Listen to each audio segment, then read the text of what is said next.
the way I go about trying to realize my goal of promoting or revitalizing local craftsmanship is with Southern Panther, anything I can make personally or anything that I think people can do that I don't need to learn, I always hire people locally to do them. So if it's the hand fans, if it's the Efik beading, of course, I could actually have learned that myself, but like I decided that no, I should hire people who have experience in generations and generations of doing it.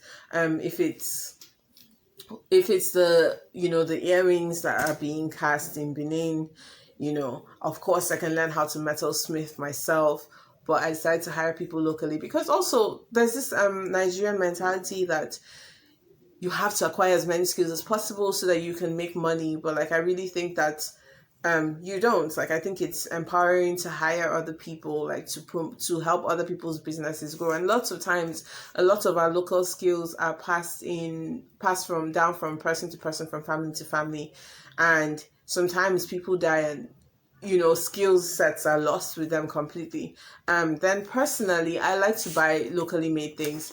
Like this bag I got from the market. It's going to be my market. It's going to be my market bag, right? But you can see that those colorful mats that people buy, it's the same technique, only that's been made into a bag.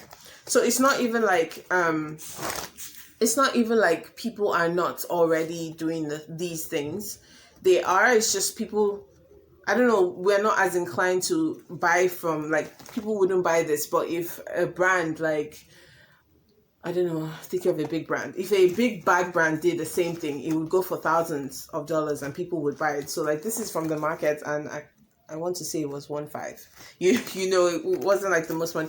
These fans too, it's not necessarily that I need them for personal use, but I use them for props, for Southern Panther, So I guess my goal is to help people realize all the many ways you can use local crafts. So even if you're not like a brand and you don't need to hire people, if you think about weddings and Ashwabi, Ashwabi is so big now, people buy lace and all kinds of things, but you could also buy or commission hand fans, for as part of their show, be like as part of the set, and then everybody will have a fan at the function. We all know that people always carry fans to these functions anyways. You might as well include it in your color scheme and make it a thing. That's like good information for event planners.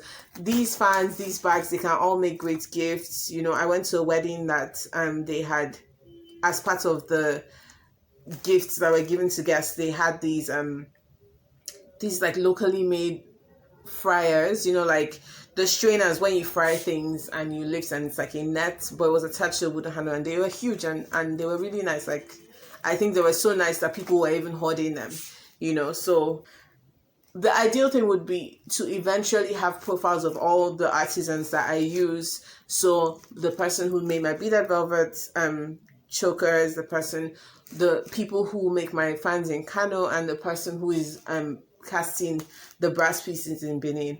The goal would be to eventually have profiles of them on my page. You'll be able to contact them, and just to let people know that there is an industry, a long-standing industry, like generations and generations of people doing these things.